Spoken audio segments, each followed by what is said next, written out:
Hello students, तो आज मैं आपको करवाने वाला हूं 5 अप्रैल शिफ्ट 1 का एक बहुत इजी क्वेश्चन। इसमें देखो, M3A2 is a sparingly soluble salt of a molar mass y ग्राम पर मोल एंड सॉल्युबिलिटी x ग्राम पर लीटर। अब देखो, आप ध्यान से देखो तो ये कंसंट्रेशन तो बन नहीं रही है ना। और हमें क्या चाहिए? सॉल्युबिलिटी मोल पर लीटर में। तो कैसे करेंगे? देखो, x को अगर मैं y से डिवाइड कर दूंगा तो अब देखो, ये है ग्राम पर लीटर, ठीक है ना, ऐसे ग्राम पर लीटर, और ये था ग्राम पर मोल, ग्राम पर मोल। अब देखो, ग्राम से ग्राम कटेगा, ये मोल ऊपर आएगा तो ये हो जाएगा मोल पर लीटर। अब आ गई है, अब सही आ गई है। तो एस की वैल्यू यहां से मुझे पता चल गई कितनी है, एक्स अपॉन वाई। नेक्स्ट पढ़ो आगे क्या कह रहा है। The ratio of the molar concentration of the anion ए3 negative to the solubility product is, यानी ए3 negative upon K S P का रेशियो ये पूछना चाह रहा है मुझसे, ठीक है ना। सीधे सीधे ये देखो, अब के एस पी निकालना है तो मुझे पूरा का पूरा सोल्व करना पड़ेगा, ठीक है, क्योंकि ए3 निगेटिव की भी कंसंट्रेशन सीधे सीधे आ जाएगी।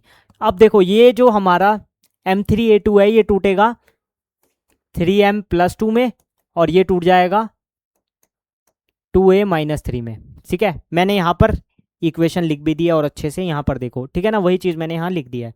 अब देखो, अगर इसकी सॉल्युबिलिटी s है तो यहाँ कितना बन रहा होगा? 3 से मल्टीप्लाई कर दो 3s, यहाँ 2 से मल्टीप्लाई कर दो 2s, बस। के एस पी कितना आ जाएगा?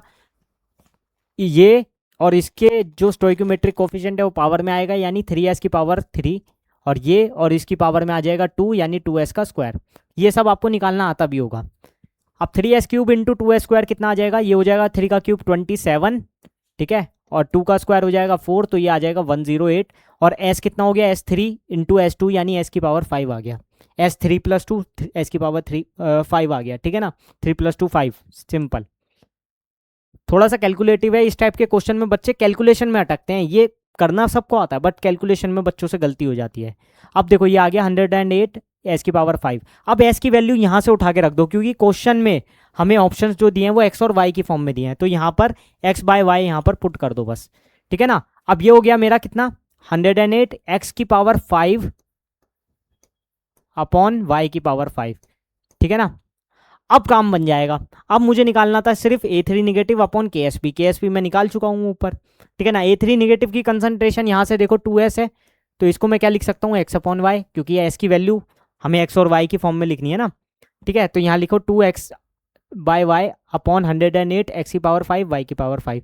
इससे कैंसिल आउट करो तो कितना आएगा? 2 से ये कटा 1/54, वाई की पावर 4 ये ऊपर आ जाएगा घूम के, अपॉन में एक्स अपॉन वाई की पावर 4 था ना, तो इसको उल्टा कर दो बस, वाई की पावर 4 अपॉन एक्स की पावर 4। अब कौन सा ऑप्शन बैठ रहा है बच्चों यहाँ पर? फर्स्ट वाला। बस ये करना था, थोड़ा कैलकुलेटिव था बट इजी क्वेश्चन था।